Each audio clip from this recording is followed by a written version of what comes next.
तो भाई देश के गरीब और मिडिल क्लास लोग पहले ही निम्नोताई से बहुत ज्यादा परेशान थे, लेकिन अब ऐसा लग रहा है कि उनके अपने हस्बैंड भी उनसे काफी ज्यादा परेशान है। बात कर रहा हूं मैं यहां पर परकला प्रभाकर के बारे में, जो कि निर्मला सीतारमण के हस्बैंड है और उससे भी पहले वो एक पॉलिटिकल इकोनॉमिस्ट है। रिसेंटली उन्होंने इलेक्टोरल बॉन्ड्स के ऊपर एक स्टेटमेंट दिया है, और क्या स्टेटमेंट है जरा सुनिए इसको एक बार।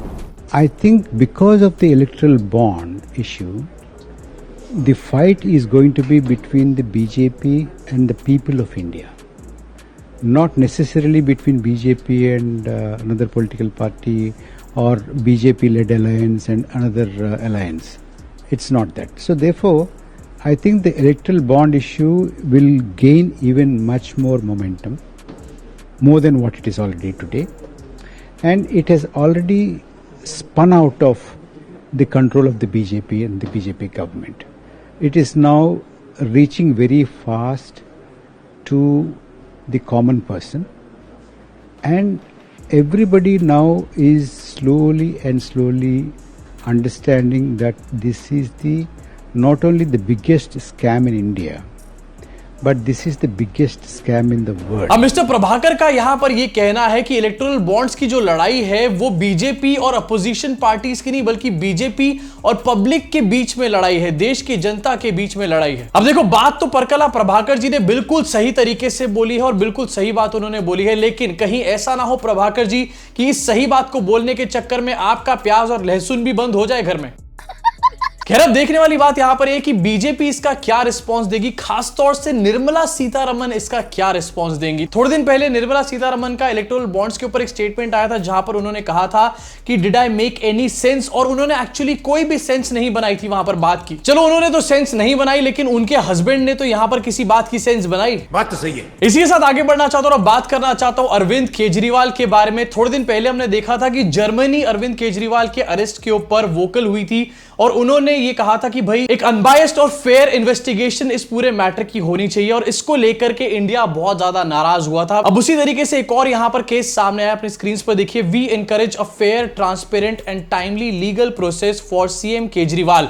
अब अमेरिका ने भी अरविंद केजरीवाल के मैटर पे यहां पर इंटरवीन करने का काम किया है, और भैया काफी तगड़ा इंटरनेशनल डंका बज रहा है। आगे एक बार देख लेते हैं और क्या लिखा हुआ है। Earlier Germany also underline that Delhi CM is entitled to fair and unbiased trial which includes the right to make use of all existing legal remedies without restriction। अब अमेरिका की इस प्रतिक्रिया के बाद इंडिया भी काफी हरकत में आया है। जो बाइडेन मेरा बहुत अच्छा दोस्त है, सारी सच्चाई अब निकल के सामने आ रही है। अपनी स्क्रीन पर देखिए। India summons American diplomat over comments that US government is monitoring reports of Arvind Kejriwal arrest. In fact इसकी एक वीडियो भी आपको नजर आएगी आपकी स्क्रीन के ऊपर। यूएस के डिप्लोमैट को बुलाया गया मिनिस्ट्री ऑफ एक्सटर्नल अफेयर्स के ऑफिस में, और वहां पर भैया उनसे डेफिनेटली बहुत अच्छे से तो बात हुई नहीं होगी, लेकिन आखिरकार ये सब हो क्या रहा है। यहां पर अरविंद केजरीवाल को अरेस्ट करके एक नैरेटिव सेट करने चले थे, लेकिन इंटरनेशनल लेवल पर अरविंद केजरीवाल को अरेस्ट करने की वजह से डंके पर डंके बजे चले जा रहे हैं। इसी के साथ एक और अपडेट सामने निकल कर आई है। अरविंद केजरीवाल की वाइफ इस टाइम पर बहुत ज्यादा एक्टिव है,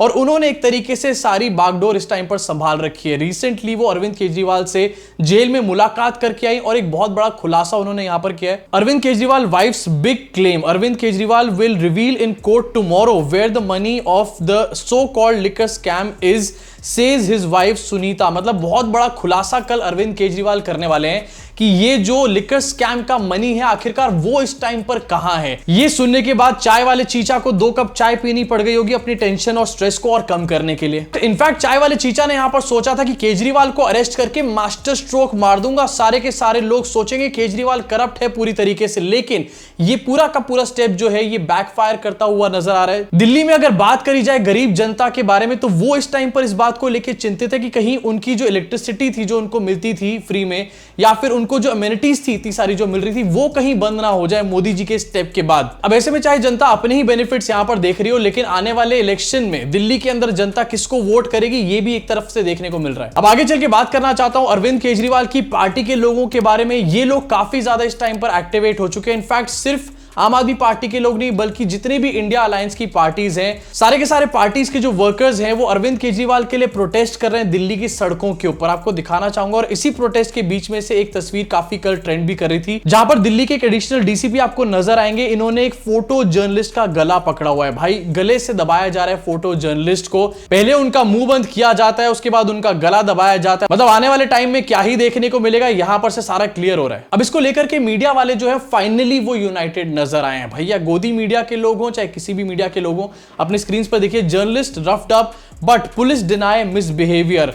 जर्नलिस्ट को मारा पीटा खदेड़ा गया है, लेकिन पुलिस डिनाई कर रही है। गला पकड़ा जा रहा है, लेकिन पुलिस डिनाई कर रही है। ऐसा लग रहा है कि दिल्ली पुलिस को ट्रेनिंग दी जा रही है कि आखिरकार जर्नलिस्टों को कैसे चुप कराया जाए। अब सोचो भाई, ये उस देश की कैपिटल की पुलिस है जिसको मदर ऑफ डेमोक्रेसी कहा जाता है। मदर ऑफ डेमोक्रेसी में अगर पुलिस इस तरीके से फोटो जर्नलिस्ट का गला दबाएगी, तो भाई अगर यहां पर डेमोक्रेसी खत्म हो जाएगी तो और क्या करेंगे ये लोग? हंटरों से मारेंगे क्या? इसी के साथ आपको दिखाना चाहता हूं कि प्रेस क्लब भी इसमें सामने आया। Press club Delhi union of journalist condemn police action against photo journalist. लेकिन इसके बावजूद भी आपको बताना चाहता हूं कि कुछ गोदी मीडिया के ऐसे पत्तलकार हैं जिनको अभी भी चैन नहीं आ रहा है, जिनको अभी भी नींद नहीं खुल रही है। इस पूरे मैटर को लेकर किसी ने भी एक बार भी मोदी जी से या फिर अमित शाह से सवाल नहीं पूछा, चाहे फिर वो रूबिका लियाकत हो, अंजना ओम दीदी हो, चाहे कोई भी हो। नहीं भैया नहीं, हम नहीं पूछेंगे, चाहे इस फोटो जर्नलिस्ट की जगह हमारे गला क्यों ना पकड़ लो, हम मोदी जी से नहीं पूछेंगे कुछ भी। इसी के साथ आगे बढ़ना चाहता हूं और बात करना चाहता हूं कंगना रनौत के बारे में। आपको याद होगा 2 दिन पहले सुप्रिया श्रीनेत का एक इंस्टाग्राम पे पोस्ट था